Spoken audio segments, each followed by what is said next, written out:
ज्ञान में आत्मदृष्टि हो जाती है। और आत्मदृष्टि जब हो गई तो आत्मा कोई ब्राह्मण में अलग आत्मा, कुत्ते में अलग आत्मा, सुअर में अलग आत्मा, ऐसा नहीं। आत्मा तो सब में एक ही है। जब आत्मदृष्टि हो गई तो सब बराबर, सब में वही दिख रहा है।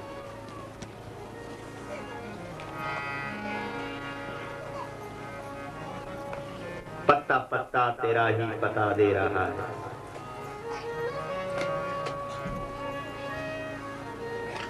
यत्र यत्र मनोर्याति तत्र तत्र माधवा। जहां जहां मैं देखती हूं मुझे श्री कृष्ण ही दिखता है।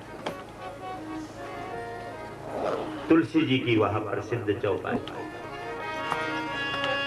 सिया राम माया सब जग जाना।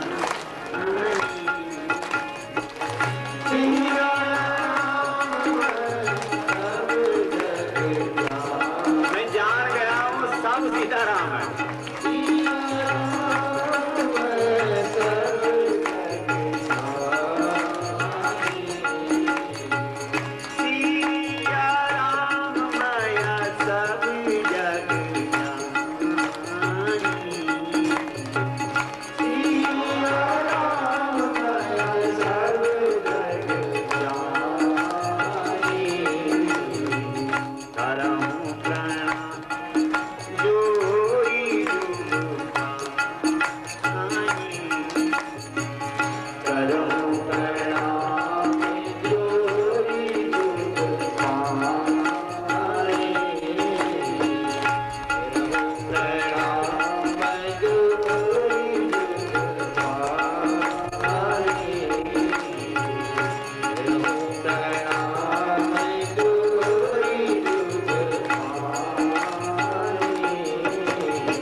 जब सब जगह समान हो गया, सब वही दिख रहा है।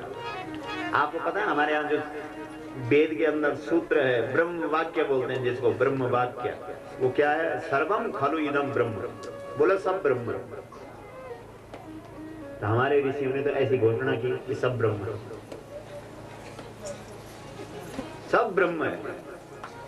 जैसे सुनार होता है तो वो नथ में भी सोना देखता है, चूड़ी में भी सोना देखता है, अंगूठी में भी सोना देखता है, वो सोना ही सोना देखता है। ऐसे जो ज्ञानी है वो सब जगह उसी को देखता है, ब्रह्म। कहने के लिए है चूड़ी, मुंदड़ी, नथ, अंगूठी है तो सोना। सुनार के पास ले जाओगे तो वो सोना ही तो देखेगा उसका। तुम देख रहे हो ये अंगूठी है, ये नथ है, ये फला है, फला है, फला है, लेकिन सुनार को तो सोना दिखा।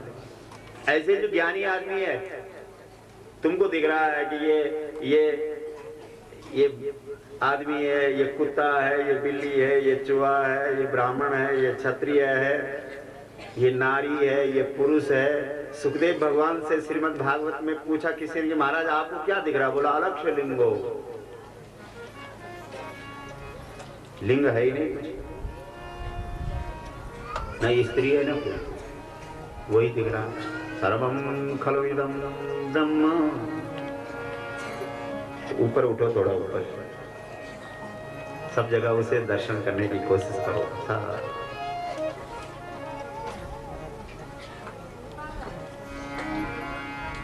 सब में राम समाया, कैसी है राम जी की माया, माया कैसी है राम जी की माया। मेरे तन में भी राम, मेरे मन में भी राम, मेरे तन में भी राम, मेरे मन में भी राम। राम रोम में राम समाया, कैसी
हरवम खलु इदम ब्रह्म, सब वही तो है, सब वही तो है। हमारे यहाँ जो 4 वर्ण का नाम लिखा है ना वेद में, एक ही मंत्र में चारों का नाम है। ब्राह्मणो समुखम आसीत् बाहुराजन्यः कृतः ऊरु तदस्य जलवैस्य पदभ्यां द्वं शूद्रो अजायत। ये वेद मंत्र है, इसमें चारों वर्णों का नाम आ गया, ब्राह्मण क्षत्रिय वैश्य शूद्र। अगर कोई भेद होता तो अलग अलग मंत्र होता, ब्राह्मण का अलग मंत्र होता, क्षत्रिय का अलग होता, वैश्य का अलग। वेद व्यवस्था है, समझ रहे हो? वर्ण व्यवस्था, ये तो व्यवस्था है। यहाँ माता लोग बैठे हैं, भाई लोग बैठे हैं,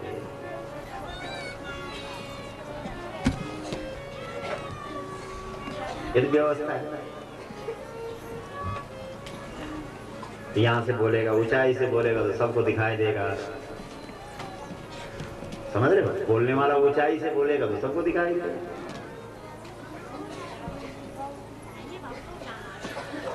बैठ सुनने वाला थोड़ा गहरे में बैठेगा तो थोड़ा गहरा बैठ जाएगा। क्यों? बाकी कौन बड़ा कौन छोटा ये कहाँ लिखा? व्यवस्था है, वर्ण व्यवस्था, व्यवस्था के लिए वर्ण, कोई ऊंच नीच के लिए नहीं है वर्ण। भाई ये शिक्षा का काम कर रहा है, ये शिक्षा का काम है तो चलो इसको नाम दिया ब्राह्मण। रक्षा का काम है तो इसको नाम दिया क्षत्रिय। व्यापार का काम है तो इसको नाम दिया वैश्य। सेवा का काम है तो नाम दिया शूद्र। ऐसा किसने कह दिया कि ब्राह्मण बड़ा है शूद्र छोटा? तो काम बांटा, व्यवस्था, सारा कबाड़ा कर दिया। समझ रहे हो? इसलिए ज्ञान मान जहाँ एको नाई, देख ब्रह्म समान सब माही। राम जी कह रहे हैं लखन भैया ज्ञान तो तब है जब सब समान हो जाए, जब कोई भेद ही न रहे तब है ज्ञान। और जहाँ ज्ञान है वहां तो समान है। जहाँ ज्ञान है वहां ऐसा बोले कि साहब अरे मैं तो बड़ा हूँ, तू छोटा है, तू मेरी बराबरी कर सकता है, इसका मतलब तुम दुनिया का सबसे बड़ा अज्ञानी है।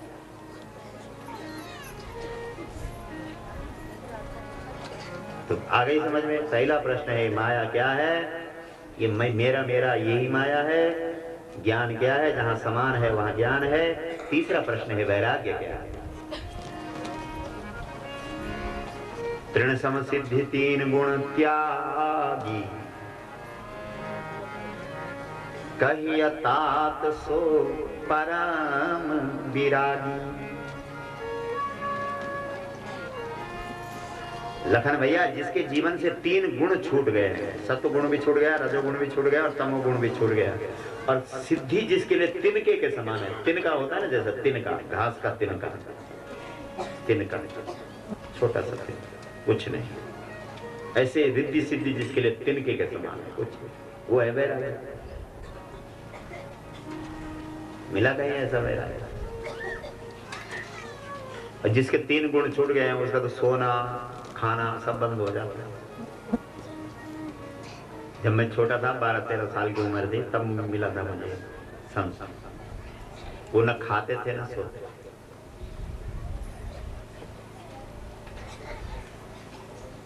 तीन दिन तक रहे थे, न खाते थे न सोते, पद्मासन में बैठे रहते, 10-10, 12-12 घंटे। वो थे वैरागी। तृण समसिद्धि तीन गुण त्यागी, कही तात सो परम विरागी। जो रिद्धि सिद्धि है उसके लिए क्या है? तिनका, कुछ नहीं। हमको तो 100 का नोट मिल जाए तो हम तो नाचने लग जाएंगे। क्यों? बोले अपने आप को परम वैरागी, 100 का नोट नचा दे, क्या वैरागी। लखन ने कहा ठीक है महाराज, समझ लिया। चौथा प्रश्न किया, जीव और ईश्वर में भेद क्या है प्रभु? भगवान ने कहा, माया जिसको नचा रही है वो जीव है, माया को जो नचा रहा है वो ब्रह्म है। अब कौन है यहाँ ऐसा बैठा हुआ जो माया को नचा रहा है? नहीं होता, सब माया से नाच रहे हैं, माया के लिए नाच रहे। तो जब माया के लिए नाच रहे हो, माया से नाच रहे हो, तो फिर अपने को जीव मान लो, जीव हो। पांचवा प्रश्न है भक्ति क्या है?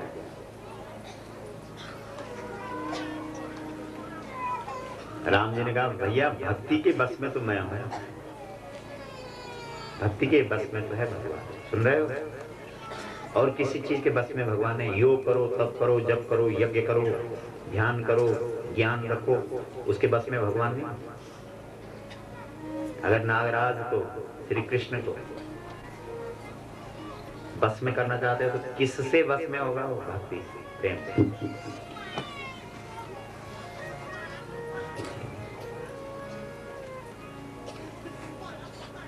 क्या लक्षण है भक्ति का? जो प्रेमी होता है वो कैसा होता है? गद गद गिरा,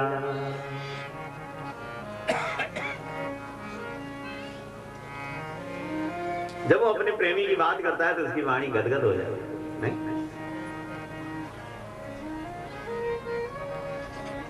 गद गद गिरा,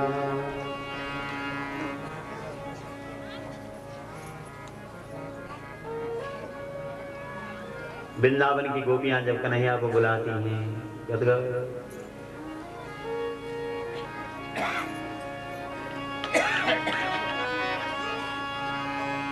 तेरी माते भूलो कृष्णा है क्या, है क्या कृष्णा,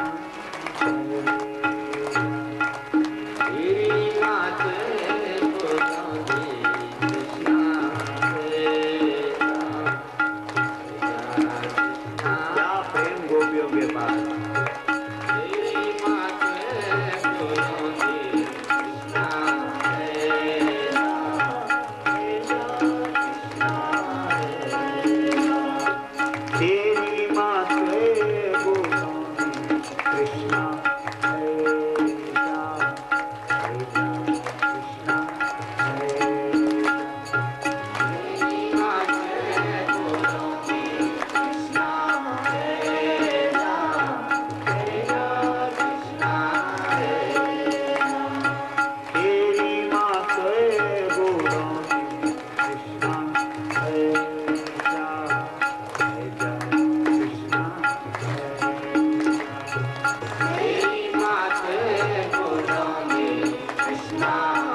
बह नीरा, मम गुण गाव पुलक शरीरा।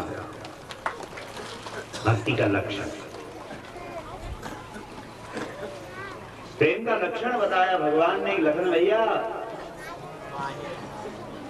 ये लक्षण है प्रेम का। जिसके पास प्रेम होता है उसकी गिरा गदगद होती है, गदगद गिरा।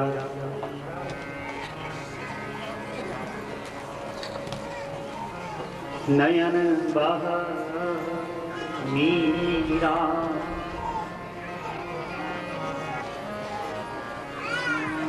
मम गुण गाव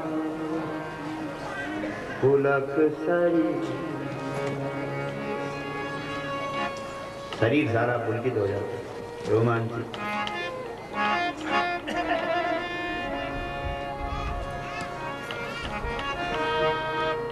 लेकिन ऐसा तो ममता वाले के वह हो जाता है। सुनो ध्यान से, जब किसी संसारी से जब ममता होती है तो उसका भी ऐसा ही होता है। इसलिए जो दूसरी लाइन है, दूसरी जो पंक्ति है वो काम की है, उसे सुनो। काम आदि मद दंभ न जाके, काम नहीं है, क्रोध नहीं है, लोभ नहीं है, ईर्ष्या नहीं है, घमंड नहीं है। ये अंदर के गुण है। वो तो बाहर का लक्षण है कि शरीर पुलकित हो गया, आंखों से अश्रु बहने लगे, वाणी गदगद हो गई, ये तो बाहर का लक्षण है। और बाहर का लक्षण तो ममता वाले में भी होता है। जिसके अंदर ममता है उसका भी बाहर का लक्षण ऐसा होता है। इसलिए जो अंदर का लक्षण है वो महत्वपूर्ण है। काम आदि मद दंभ न जाके, न काम है, न क्रोध है, न लोभ है। जो भक्त होगा उसके अंदर ये नहीं होगा। भक्त के अंदर क्रोध नहीं होगा। क्रोध का और प्रेम का तो बड़ा सवाल नहीं जो इकट्ठे रहे। जहां क्रोध है वहां प्रेम हो ही नहीं। जहां अंधेरा है वहां सूर्य कैसे हो सकता, और जहां सूर्य है वहां अंधेरा हो सकता। कामादि मद दंभ न जाके, दिखावा नहीं। भक्त के अंदर दिखावा नहीं। दंभ यानी दिखावा, ईर्ष्या नहीं। तात निरंतर बस मैं ताके, हे प्रिय लक्ष्मण, उसके बस में मैं निरंतर रहता हूं। 24 घंटे में उसके बस में हूं। उसके बगैर, उसकी इजाजत के बगैर मैं हिल नहीं सकता।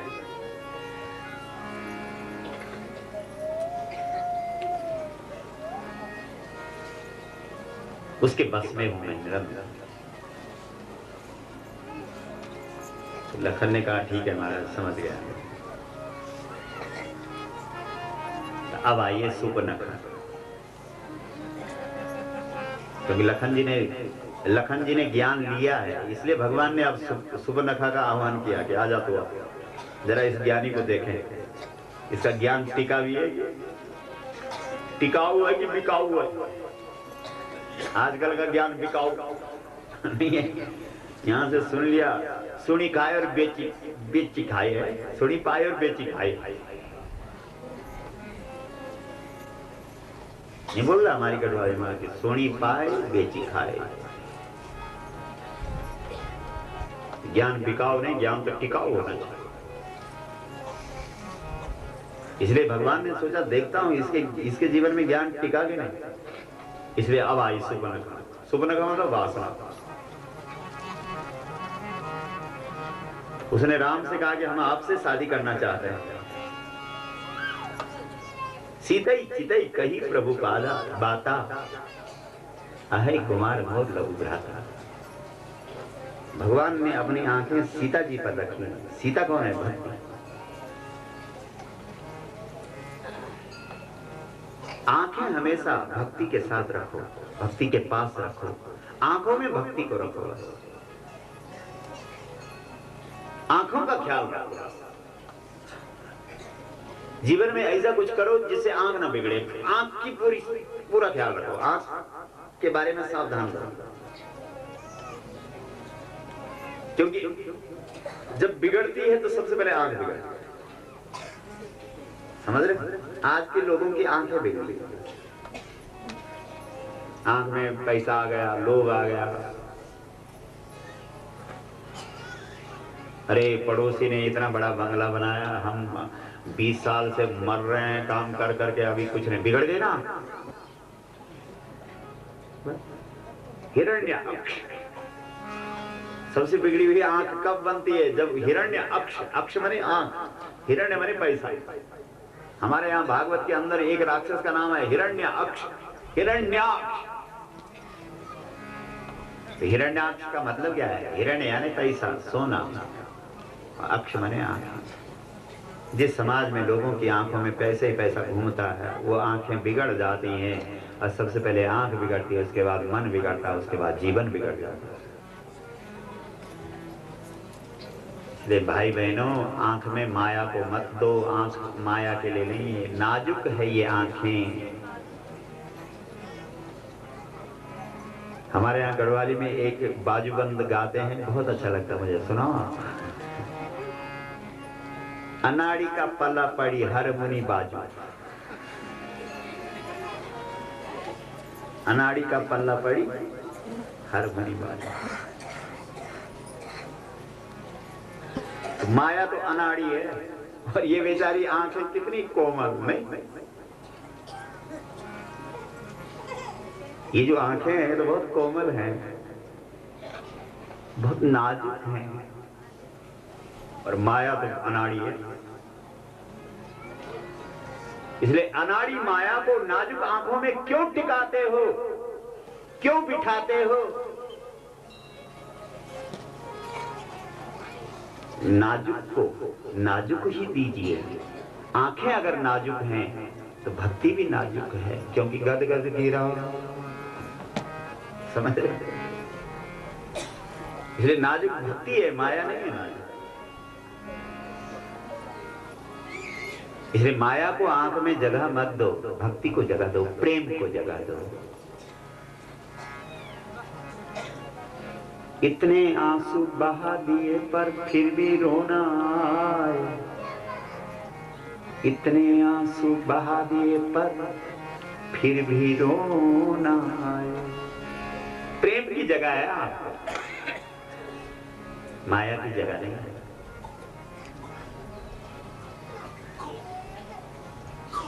इसलिए राम जी ने आंख किसको दी?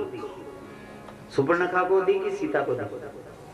सीता को दी, क्योंकि आंख तो प्रेम की चीज है। सीता कौन है? भक्ति। भक्ति का सीधा अर्थ क्या है? प्रेम। इसलिए राम जी ने अपनी आंखें सीता जी को दी, सुपर्णखा को नहीं। सीतई चितई कई प्रभु बाता, मुख दिया उसको, सुपर्णखा बातचीत की उसकी, आंख नहीं।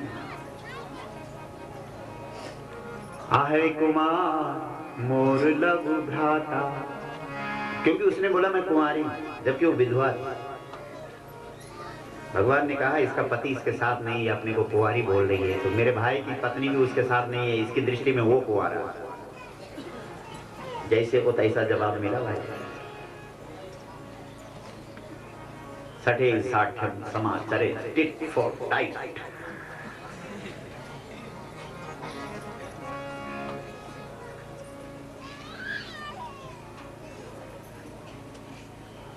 आहे कुमार मोर लघु भ्राता, मेरा छोटा भाई कुंवारा है, जा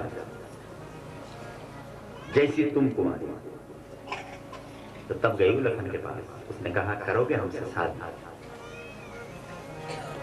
तो लखन ने भी उसको आंख नहीं दी, क्योंकि लखन तो राम को ही देखता रहता, राम जो करता।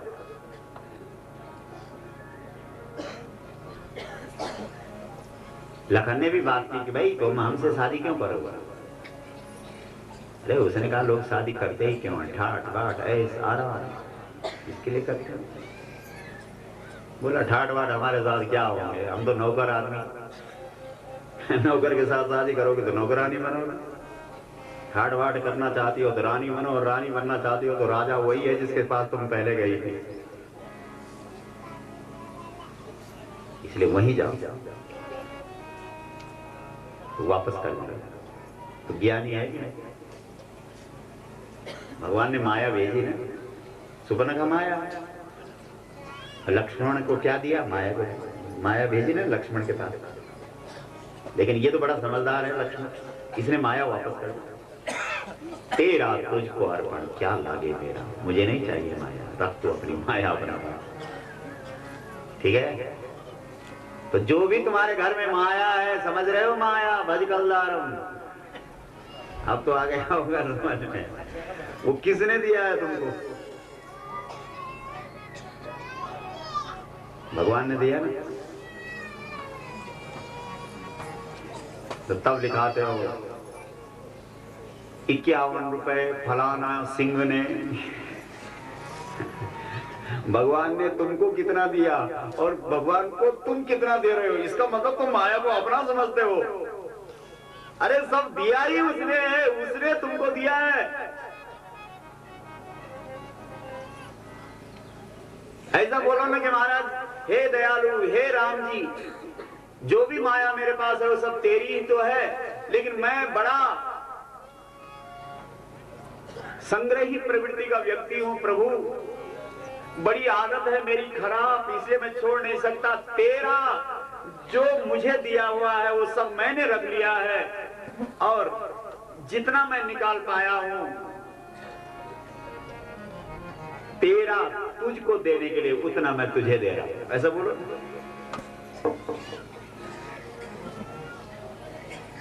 जो समझदार लोग हैं वैसा बोलते हैं,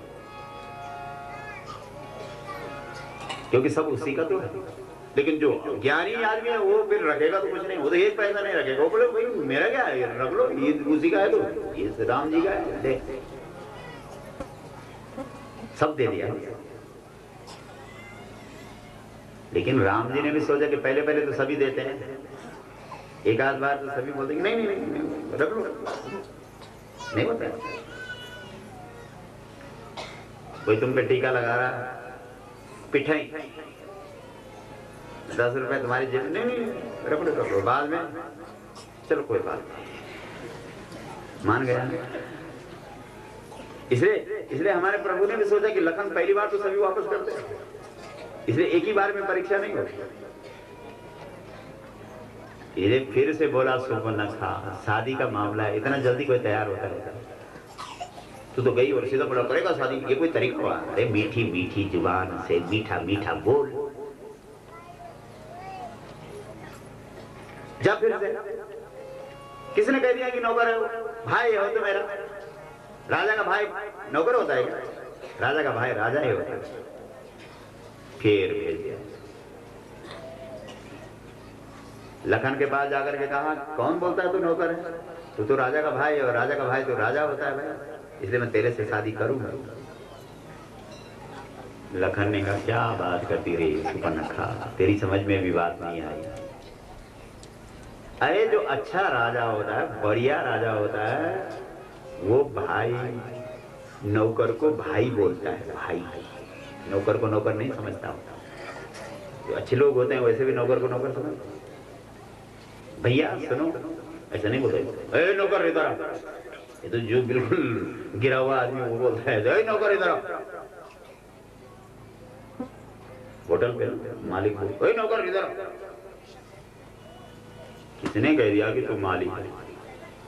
तो दुनिया का सबसे बड़ा गुलाम है जो नौकर को नौकर बोल रहा है। अच्छे, ए भैया सुनो, इधर भाई इधर। इसलिए लखन जी ने कहा भाई जो अच्छे राजा होते हैं वो नौकर को भाई बोलते हैं, वो तो बहुत अच्छे राजा है, इसलिए आप उन्हीं के पास जाओ। अच्छा राजा मिल जाएगा तो बहुत अच्छी रानी बन जाएगी, ठाट बाट हो गए, जा। फिर भेज दिया हुआ।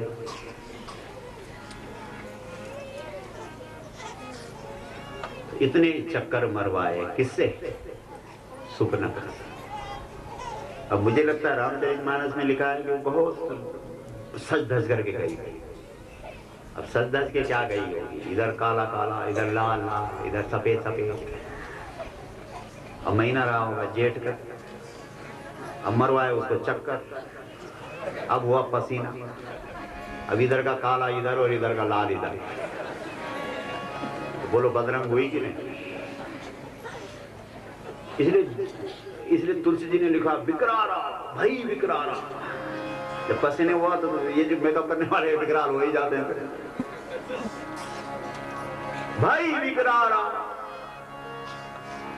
जब 10-15 चक्कर मारे होंगे तो विकराल हो नहीं पाएगा। पहने पहने नाखून, इसका नाम ही है सूप नखा। नख तो सूप जैसे हैं बड़े बड़े, और बाल कटे। जो बढ़ाने हैं वो तो काट दिए, और जो काटने हैं वो बढ़ा दिए। बताओ कोबड़ा खराब है कि नहीं? आजकल नहीं हो रहा है।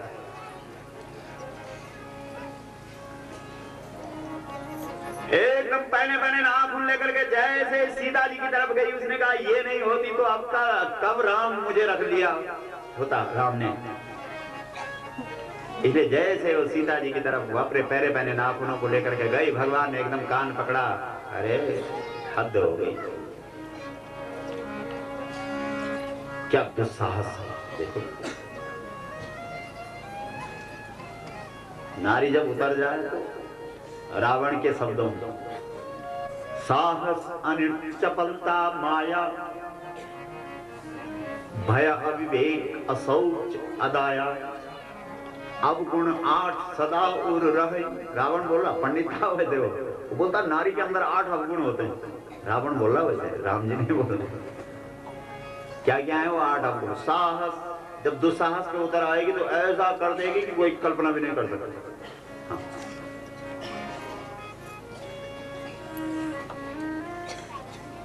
नहीं तो साहस अनिर् चपलता माया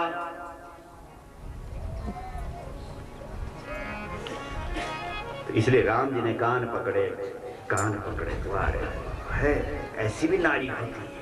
हम दो भाई यहाँ है और इसका दुस्साहस तो देखो, सीधा सीता की तरफ जा रही है। और भगवान ने नाक पे भी उंगली लगाई। नाक का मतलब प्रतिष्ठा, नाक का मतलब लाज, लज्जा, शर्म। नारी तो वही अच्छी लगती है जिसको लाज हो। क्यों? शर्मीला स्वभाव हो तो अच्छी लगती है। ये तो बिल्कुल ही बेशर्म है। नहीं।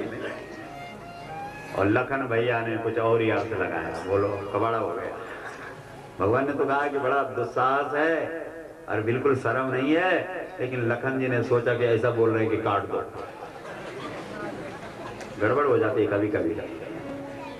इसलिए तुलसी जी ने लिखा कि लक्ष्मण अति लाघव सो नाक कान बिनु कीन।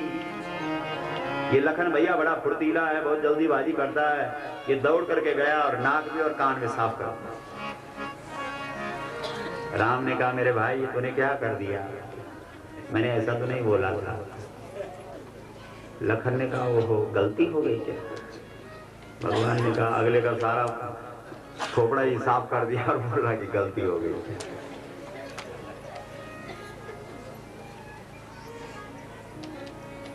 अब क्या करें? तो राम ने कहा अब क्या करें, अब जो हो गया सो हो गया।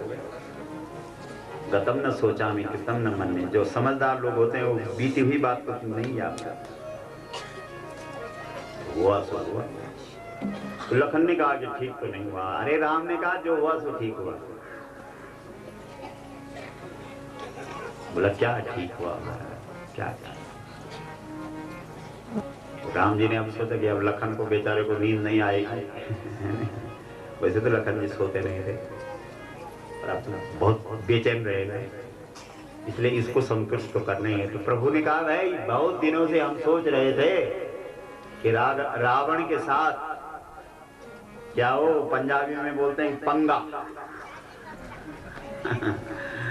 लेकिन कुछ आसार बन ही नहीं रहे थे,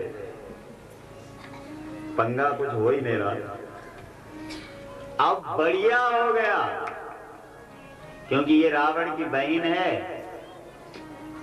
कटे हुए नाक कान लेकर के रावण के पास जाएगी तो रावण आग बबूला होगा, आएगा तो उसी के साथ लड़ने तो हम आए हैं।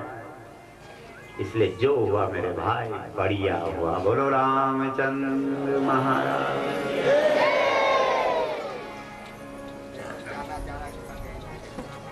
तो तब गई सुपनखा। उस जंगल में उसके 3 भाई बहुत बलवान अब ये खोज खोज के मरवाएगी सबको, किसी को नहीं बचवाएगी। 14,000 राक्षसों के साथ रहते थे, खर दूषण त्रिशिरा। वहां जब पहुंची विकराल होकर के, अरे उन्होंने कहा तेरी ये दुर्दशा किसने की? बोला बस आओ मेरे पीछे, मैं बताती हूँ। और उन महामूर्खों ने भी उसी को आगे कर दिया और उसके पीछे लग गया। बताओ, पीछे लगना ही है तो किसी नाक कान वाले के पीछे लगो।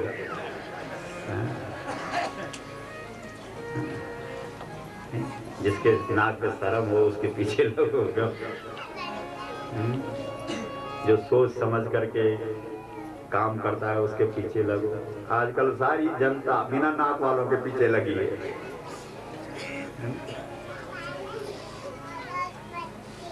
क्योंकि जब भाषण होते हैं ना चुनाव के समय, ऐसा कर देंगे, ऐसा कर देंगे, ऐसा कर देंगे, ऐसा कर देंगे, पर क्या वैसा करते हैं?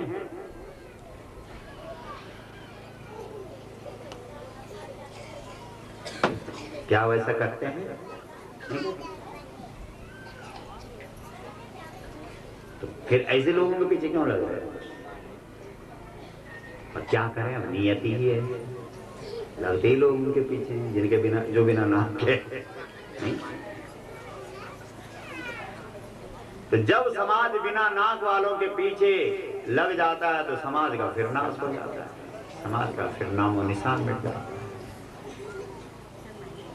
इसलिए ये 14,000 राक्षस उस सुपर्णखा के पीछे लग गए, पीछे पीछे पीछे पीछे वहां पहुंचे। और जब उन्होंने वहां राम जी का दर्शन किया, इतना सुंदर राम, तो उन्होंने कहा अरे भाई हम इसे नहीं मारेंगे। देखी नहीं ऐसी सुंदर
तीसरा ने कहा कि हमारा जन्म बीत गया लेकिन ऐसे सुंदर नहीं देखा हमने को यार, राम इतने सुंदर।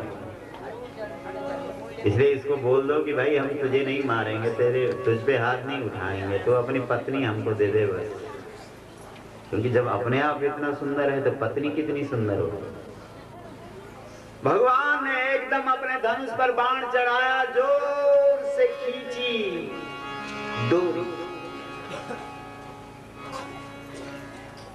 हम क्षत्रिया मृगया बन कर ही, राम कह सकते हैं कि हम क्षत्रिय हैं। आजकल के क्षत्रिय तो क्षत्रिय हो गए, बरसाती क्षत्रिय।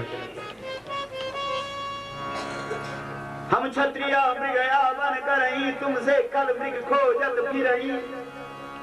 हम ऐसे क्षत्रिय नहीं जो जंगल में निरपराध मृगों को मारेंगे, हम तुम्हारे जैसे दुष्टों को ढूंढ रहे हैं, सामने आओ।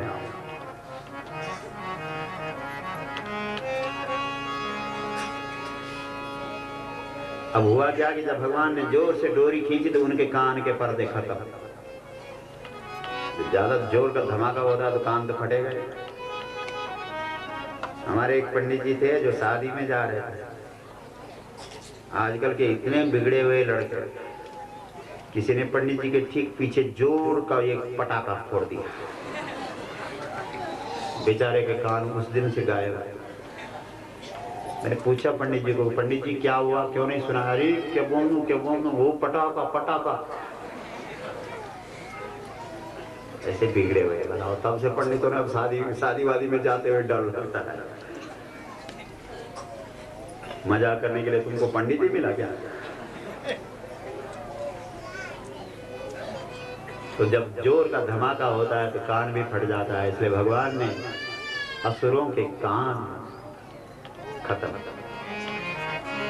अब आवाज नहीं सुन सकते। और आंखों में उनके बैठा हुआ कौन? राम। तो बोलो अब आंख भी खराब और कान भी खराब। और ये है फौज। तो फौज के लिए तो ये दोनों बहुत बढ़िया चाहिए, नहीं चाहिए? जो फौज में भर्ती होना चाहता है डॉक्टर सबसे पहले आंख और कान देखता है। सब चीज आप छाती भी ठीक है, लंबाई भी ठीक है, दौड़ते भी ठीक हो, ऊंची कूद, लंबी कूद, भाला फेंक, चक्का फेंक, सब ठीक है, लेकिन अगर आंख और कान ठीक नहीं है तो कहेगा जा भाई घर बैठ। फौज के लिए तो ये दोनों जरूरी है ना। और यहाँ जो ये 3 असुरों की फौज है उनके ये 2 ही खराब है, ना आंख काम कर रही है ना कान काम कर रही है। अब बताओ तो जो कमांडर होगा वो बोलेगा आगे और अगले पीछे, क्यों? पता तो लगेगा नहीं, सुनाई तो देगा नहीं। इसलिए बस तब हुई लड़ाई, तब उनको एक दूसरे में राम दिखाई दिया, क्योंकि जो आंख में होता वही तो दिखता है। अब आपस में ही लड़ने लगे। अब सुनाई तो दिया नहीं, आवाज पहचानते, वो कैसे पहचानते? क्योंकि कान तो है ही नहीं। बस 5 मिनट में 14,000 असुर आपस में लड़े और मरे। बोलो रामचंद्र भगवान।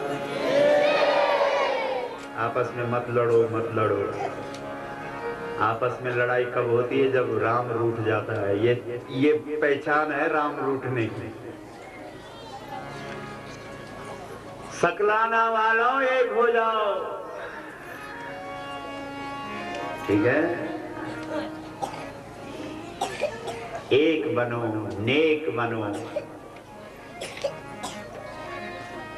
एक होंगे, नेक होंगे, तुम्हारी टेक होगी, टेक।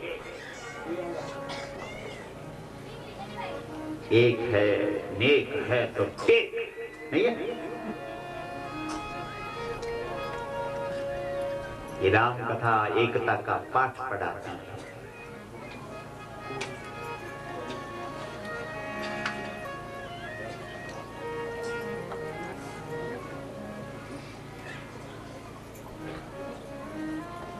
भोजन भी मुख में तभी जाता है जब ये 5 एक होते हैं।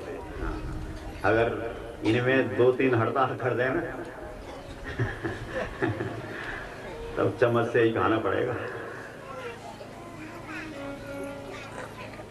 एक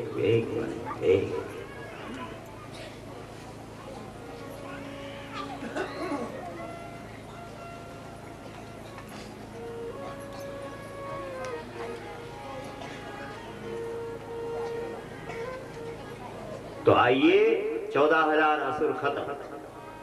तो तब भागी वो सुपर्णखा, तब पहुंची रावण के पास। अब देखते हैं रावण क्या कर रहा है। क्या कर रहा होगा जरा अंदाजा लगा।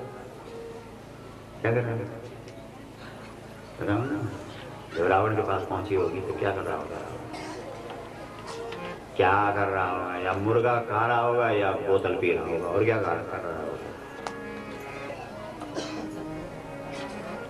यही लिखा है, करसि पान सोवसि दिन राति। सुपर्णखा कह रही क्योंकि उसने देखा भाई पैक पे भर भर प्याला जाम का पिए जा, पिए जा,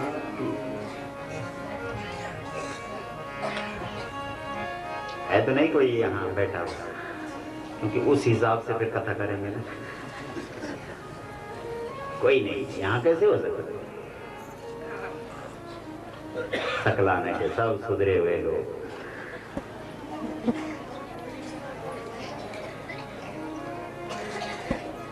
राम कथा सब पे असर करती है और जो शराबी होता है उस पे असर नहीं करती। ये भी सुन लो ध्यान से।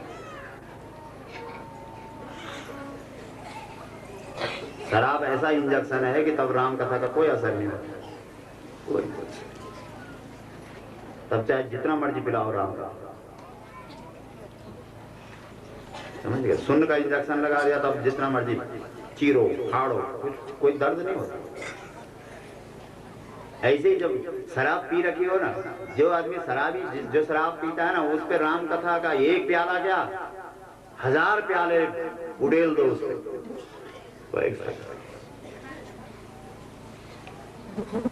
इसलिए ध्यान से सुन लो। अगर कोई आज तक हो गई गड़बड़ कोई बात नहीं, अभी भी मौका है। श्रीमद् भागवत के अंदर कथा ध्यान से सुनो। जब श्री कृष्ण मथुरा नगरी में गए, तो जब मथुरा नगरी में गए तो कंस ने एक हाथी था उसके पास, बड़ा जबरदस्त भयंकर हाथी, उसका नाम है कुबलया पी। कंस ने कहा भाई ये हाथी सामने रहेगा और जैसे कृष्ण बलराम दोनों भाई आएंगे ये उनको मार देगा, क्योंकि इसने बड़े बड़ों को मारा। अरे एक सीआईडी कंस का दौड़ता हुआ आया, उसने कहा महाराज सुनो सुनो सुनो। बोला कोई विशेष रिपोर्ट है क्या, खास समाचार, गुप्तचर था? उसने कहा हाँ, वो जो कृष्ण है ना महाराज, अरे वो उसके पास तो ऐसा जादू है कि जानवर भी नाचने लगते हैं उसके सामने। कितना खूंखार जानवर आप उसके सामने भेज दो, कितना भयंकर जानवर आप उसके सामने भेज दो, कृष्ण का रूप ही ऐसा है, उसकी माधुरी ऐसी है, उसकी बोलचाल ही ऐसी है, उसकी बांसुरी ऐसी है कि बड़े बड़े खूंखार जो जानवर हैं वो सब नाचने लग जाते हैं। ओ कंस ने कहा फिर तो गड़बड़ है, अगर मेरा कुबलया पीड़ भी उसने नचा दिया तो ये तो सारी बात बिगड़ जाएगी। एक से एक थे उसकी सभा में भी सलाहकार, एक सलाहकार आया, बोला चिंता क्यों करते हो, एक ऐसा इंजेक्शन लगा देंगे हाथी को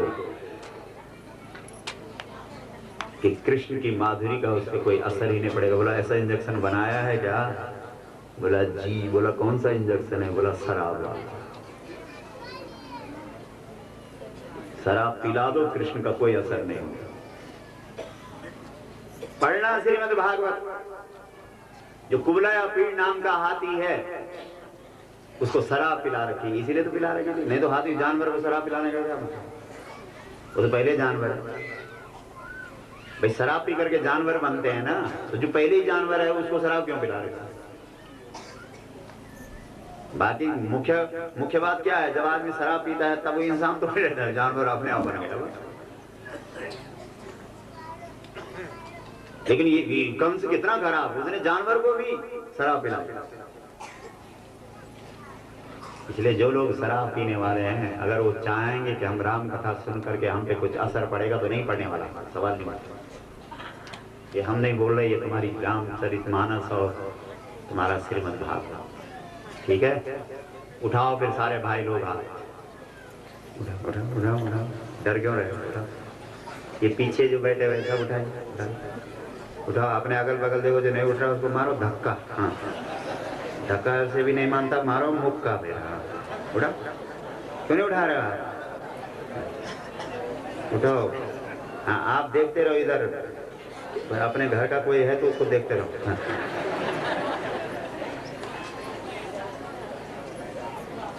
बोलिए शंकर भगवान की। हाथ नीचे। किस प्रसंग में उठाया? दारू पे। इसका मतलब है, हाथ उठाने का मतलब अब समझाता हूँ, सुनो। हाथ उठाने का मतलब है, हमने भगवान के दरबार में हाथ उठा करके संकल्प कर दिया, आज के बाद शराब नहीं पिएंगे, बिल्कुल नहीं पिएंगे, छुएंगे।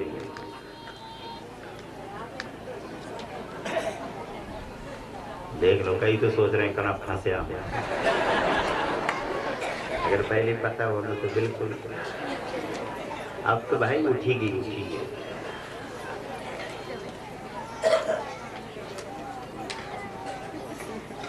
अब भी जो पिएगा उसका क्या होगा वो भी बता देते हैं। एक प्रधान जी थे, उन्होंने उठा दिया था। अब गए वो शादी पे और वहां पी ली।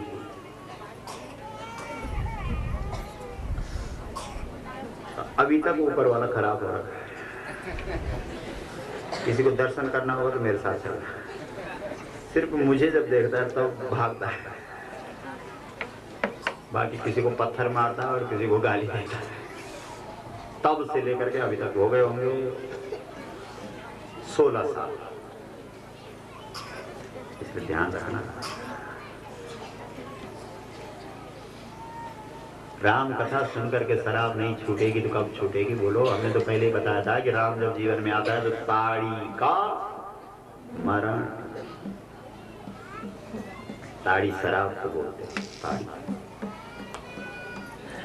राम जब जीवन में आता है तो सबसे पहले ताड़ी का मरण होता है, ताड़ी खत्म।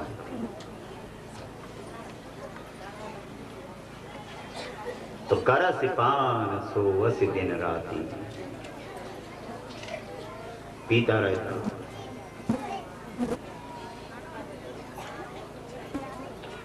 एक शराबी भाई बैठा हुआ था, कहाँ? बस अड्डे पे, पुरानी टिहरी बस अड्डा। अब क्या करें, तो देखी हुई बात याद आ जाती। बहुत पी रखी थी, उल्टी कर। अब आए कुत्ता, उल्टी चाटते चाटते उसका मुख भी चाट दिया। एक ही बात बता रहे, कुत्ते की जीभ होती बड़ी कोमल।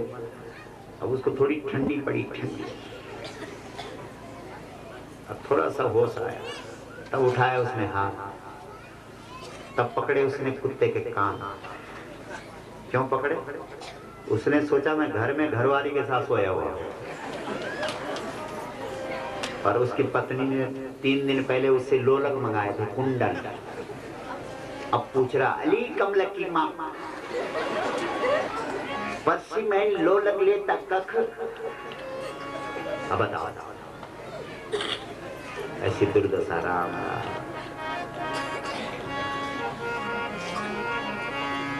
कोई पिए रे पियाला राम रस का,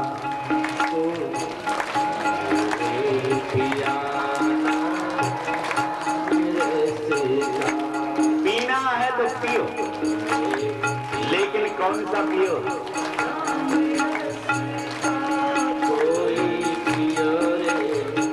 राम कथा का रस पियो, भक्ति का रस पियो, भागवत का रस पियो। एक बार आंखें चढ़ जाएंगे तो जीवन में लाल रहेगी, लालिमा बनी रहेगी आंखों में। ऐसा नशा कभी उतरता ही नहीं।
ठीक है, अगर पीना है तो प्रेम रस का प्याला पिए, ठीक है।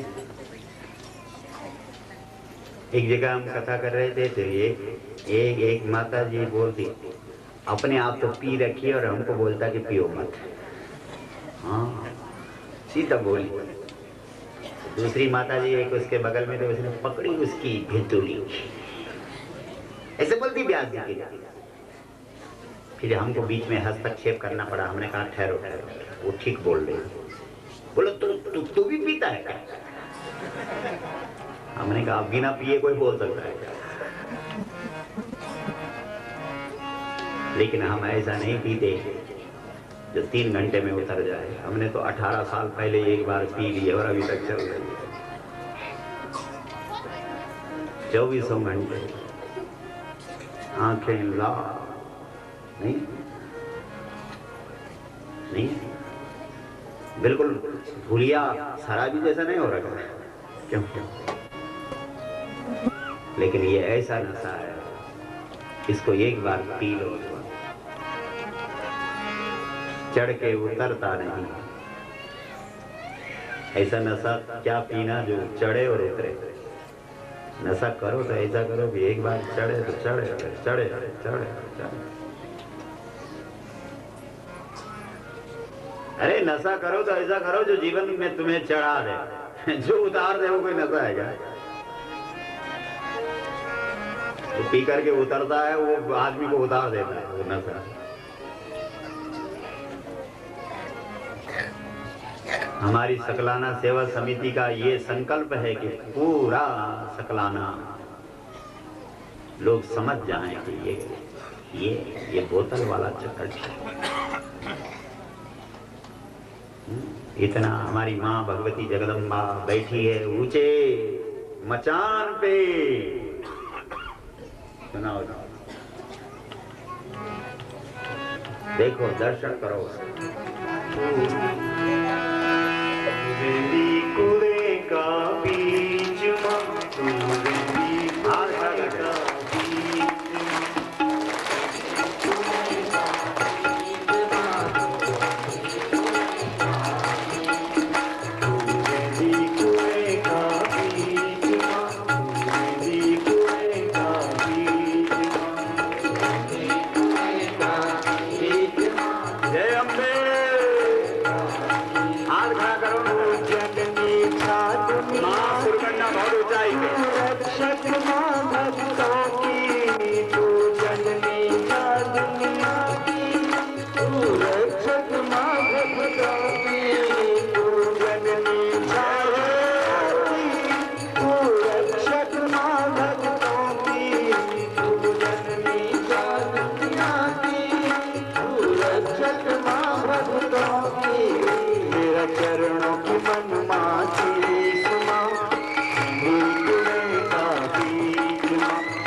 जीना हराम कर दे।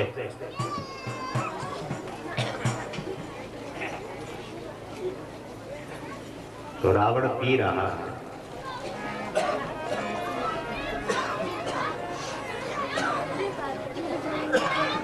करस्य पान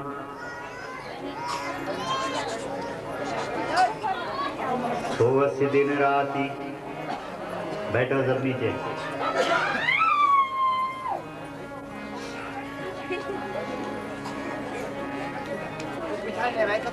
पिया हुआ आप चुप हो जाओ, चलो शांत हो जाइए।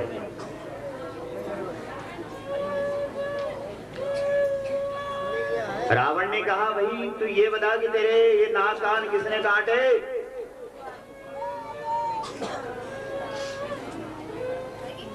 अब सुनो क्या बोला सुपर्णखा ने। सुपर्णखा ने कहा तूने कटवाए। सुन लो क्यों? क्योंकि सज्जनों, भाई बहनों, शराब पीने वाला अपनी ही नाक कटाए तो हमको क्या परेशानी? वो तो सबकी कटवाता है। अगर भाई ने शराब पी रखी है तो बहन की नाक नहीं कटी? भाई लोग कहेंगे अरे बहन भी आपका भाई है, तो नाक नहीं कटी। नाक कटने का मतलब समझते हो? बेइज्जती होना। अगर बेटे ने शराब पी तो माँ की नाक नहीं कटी। इसलिए ये शराब पीने वाले केवल अपनी ही नाक काटे तो भाई कोई बात नहीं, ये तो दूसरों की भी कटवाते हैं।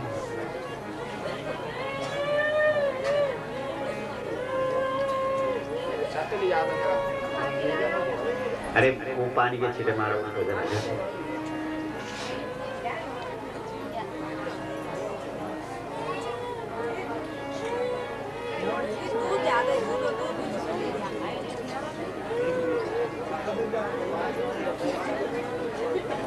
इसलिए मेरे भाई बहनों, ये जो नशा है ये छोड़ो।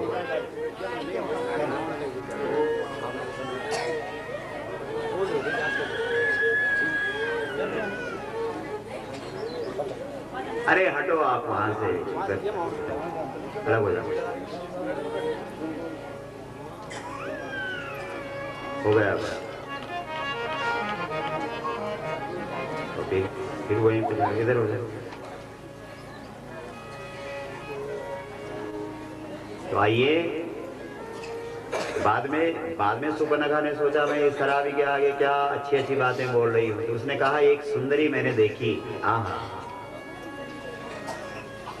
क्योंकि शराबी के आगे सुंदरी का वर्णन करो तो बड़े ध्यान से सुनता है, नहीं सुनता। शराबी के आगे ज्ञान की कहानी सुनाओ तो वो बोलते पता नहीं क्या बकवास कर रहा। अगर किसी सुंदरी का वर्णन करो तो बोलेगा तब क्या हुए? अरे ओ रावण मेरे भाई, तेरे राजभवन में एक भी ऐसी सुंदरी नहीं है जैसी मैंने आज देखी है। आहा, सीता सुंदरी। रावण ने कहा अभी जाओ।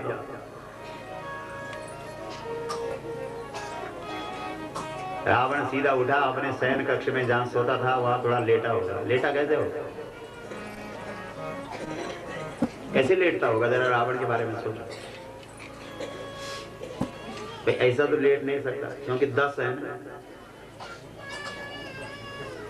क्यों? या तो फिर उतान पर या फिर टोटकी होती होगी। नहीं सोचो भाई ऐसे कैसे सो सकता है, या लाइन नहीं लगती नहीं है, रावण अटपटा नहीं। अच्छा देखो देखो सिर कितने हैं उसके, 10, 5 इधर और 4 इधर, डिसबैलेंस। लोग बोलते हैं इधर बैलेंस ठीक रख, रावण का पहले ही कहा। अच्छा कभी दर्द भी तो होता होगा, क्यों सिर दर्द नहीं होता? अब कौन से सिर को दर्द हो रहा, मंदोदरी को कहता होगा कि 6ठा नंबर दुख रहा, जरा दबा दे, नंबर भी बताना पड़ता होगा। रावण बड़ा अटपटा, बड़ा अटपटा। एक मुख ने तो कह दिया था कि राम भगवान है, लेकिन दूसरे ने कहा कौन बोलता भगवान है, वो तो इंसान है। तीसरे ने कहा चलो चलते हैं, चौथे ने कहा अकेले मत जाओ, पांचवें ने कहा साथ में किसी को ले जाओ, छठे ने कहा उसकी स्त्री को चुरा के लाओ। जितने मुख उतनी बातें। तब पहुंचा समुद्र तट पर उसका मामा मारीच, मामा चलोगे? बेचारे मामा ने सोचा केदारनाथ के पट खुल गए, वहां ले जा रहा है।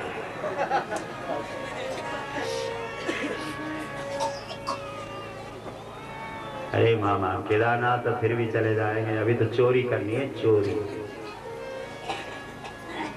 बन जा कपट मृग तू छलकारी, हरियाणा में उनकी नारी। मारीच ने कहा ये चोरी वोरी मैंने सब छोड़ दिया। रावण ने कहा चोर चोरी छोड़ देता है लेकिन हेरा फेरी नहीं छोड़ता है। क्यों? बूढ़ा हो जाएगा, चोरी नहीं कर पाएगा लेकिन हेरा फेरी जरूर करेगा। एक बार आदत पड़ जाए तो छूटती थोड़ी। इसलिए बन जा कपट मृग,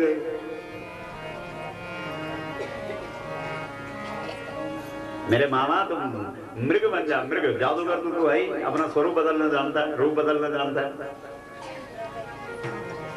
हरियाणा में उनकी नारी, चोरी मैं करूंगा, तू हेरा फेरी कर। मारीच ने सोचा अब इसकी बात न मानो तो ये छोड़ेगा मुझे, मार देगा। इसलिए भाई मरना तो है ही, तो उसके हाथ मरेंगे तो सीधा ऊपर पहुंचेंगे। मरना तो है ही, अच्छा काम करते हुए मरो ना। क्यों? मरना तो है ही। कहीं दारू पी करके किसी ढंगार में पड़े, इससे बड़ी हद राम कथा में मौत आ जाए तो सीधा ऊपर। इसलिए वह मृग बन गया, नकली, असली नहीं नकली। यहाँ राम जी ने सीता जी को कहा कि तुम पावक महु करो निवासा, तुम आग में बैठ जाओ। इस देश में माताएं हमेशा आग में बैठी। सुंदर, आग में बैठने का मतलब माताओं ने जितना त्याग बलिदान काम किया उतना पुरुषों ने नहीं किया। हमारे पहाड़ों में माताएं सुबह रात खुलने से पहले 4 बजे उठ गई, रात को 12 बजे तक काम धंधा, बच्चे बूढ़े, घर के सास ससुर, गोबर, खाना, गुड़ाई, घास नहीं।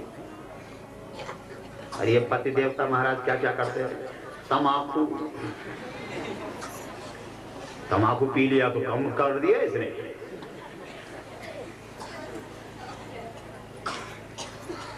हम लोग जहाँ रहते हैं ना, वहाँ बगल में एक गांव है, वो बहुत तमाकू की खेत करते हैं, तमाकू की खेती करते हैं। कभी आना दिखाएंगे। लेकिन तमाकू के खेत में बाढ़ नहीं होती,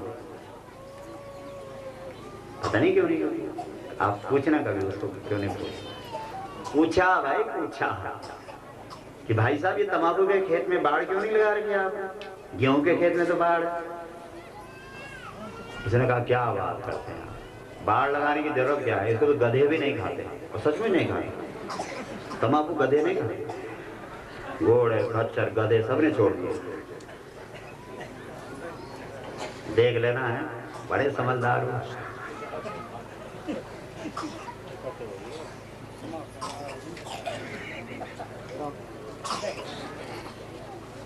दिन भर तमाकू, हुक्का, अब तो धीरे धीरे हुक्का छूट रहा है, सिगरेट, बीड़ी। इतनी छोटी बीड़ी और इतने बड़े आदमी को उठा करके बाहर कर देती है। राम राम, कुछ तो छोड़ो।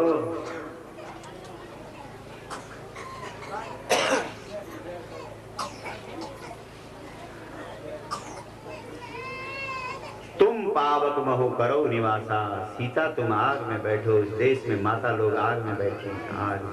आग में बैठने का मतलब है बहुत संघर्ष, तपना।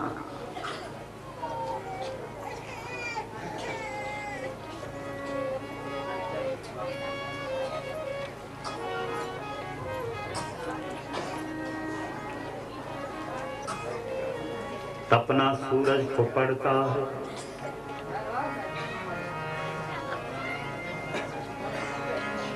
तभी तो जगत को प्रकाश देता है। जो तप नहीं सकता वो उजाला क्या कर सकता है? क्यों नहीं? आप क्या सोचते हैं? उजाला ऐसे ही हो जाता है। तपो भाई, तपो तपो।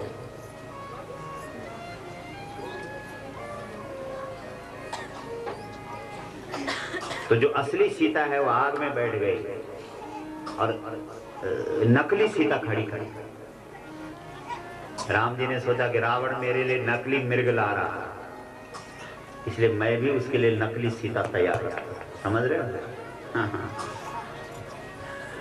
लोग बहुत चालाक होते हैं, सोचते हैं ये रुपए कहीं नहीं चल रहा, चलो राम कथा में चढ़ जाएगा, चल जाएगा। है ना?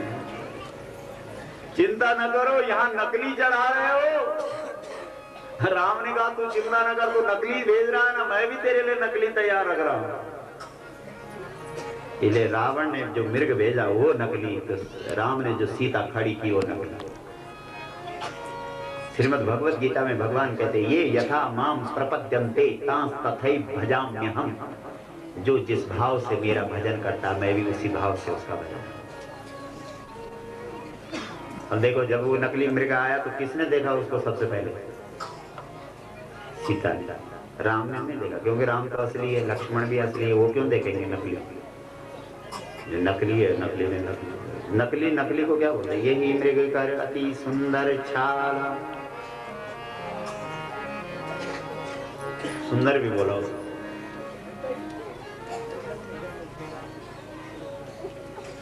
आनौ चर्म कहति वैदेही। सीता जी राम जी को बोल रही महाराज आनौ चर्म, इस मृग की खाल लिया होगा। बताओ, पत्नी पति को ऑर्डर दे रही, आदेश दे रही, अच्छा कर रही। धर्म का पालन हो रहा है? नहीं। खोपड़ी खराब हो गई तभी तो हरण हुआ। देखो ना चौपाई क्या, आनहु चर्म कहति वैदेही, वैदेही कहति आनहु चर्म। इसका चमड़ा लिया, इसकी खाल लिया।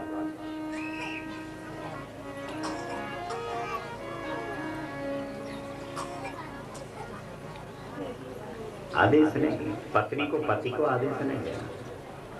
हो सके तो आदेश का पालन करो। पालन नहीं कर सकते हो तो कम से कम आदेश तो मत दो। भाई मर्यादा भी तो कुछ है। नीति विरोध सुहाय न हो। जो नीति का विरोध करते हैं वो भगवान को अच्छे थोड़ी लगते।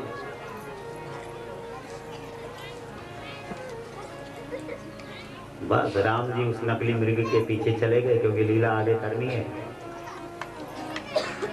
जब उसको बाण लगा तो वो गिरा, उसने अंदर अंदर बोला राम राम और बाहर बोला लक्ष्मण लक्ष्मण। सीता जी के कान में शब्द गया लखन भैया तेरे भाई तुझे बुला रहे हैं, जा। उन पे कोई संकट आ गया। अरे लखन ने कहा उस पे क्या संकट आएगा, उसका नाम लेने से लोगों के संकट मिट जाते हैं। मरम वचन जब सीता बोला, सीता जी ने बहुत अपशब्द बोले, गलत शब्द बोले, कड़वे शब्द बोले। हरि प्रेरित लक्ष्मण मंडो। सीता जी ने अपशब्द बोले संत के लिए। संत कौन है? लक्ष्मण। असली संत को अपशब्द बोल रहे हैं, इसका मतलब है अब कोई नकली संत आएगा। जिस समाज में असली संत की पहचान नहीं होती है वहां कोई नकली आता है, सब ठीक ठाक करके चला जाता है।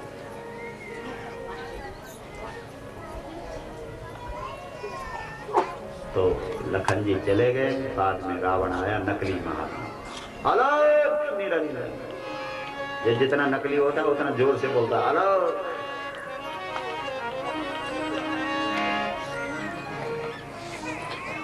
तुलसी जी ने यहाँ रेखा तो नहीं खिंचवाई है, लेकिन बातचीत करवाई है। भाई साधु से क्या बात करते हैं?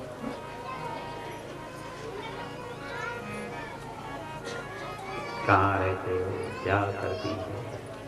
भाई साधु है तो भिक्षा ले और जा।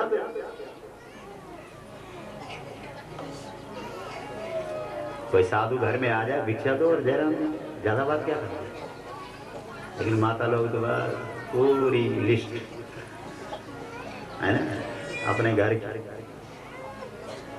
भाई साधु से सारा कुछ बताने में क्या मतलब?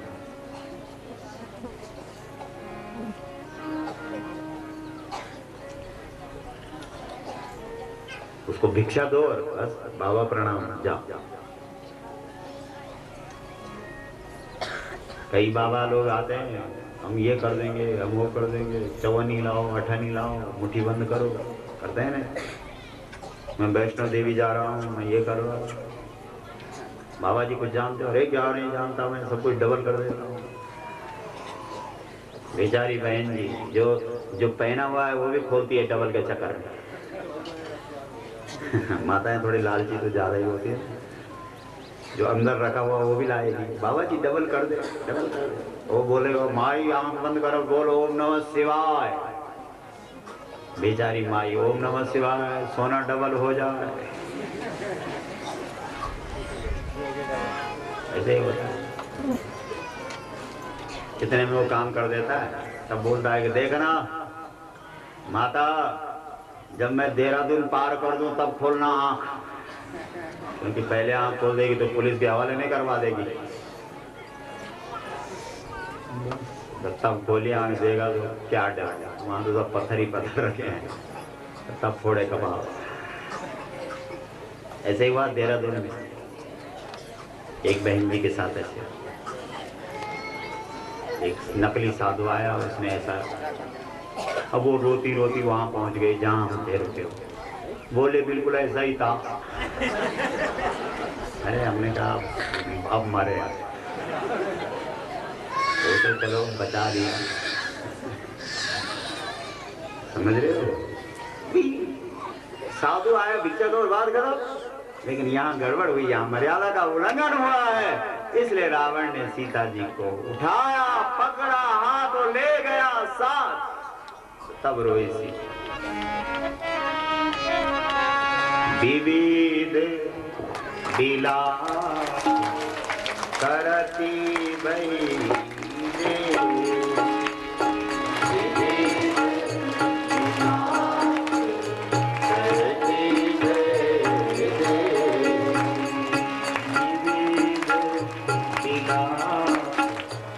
करती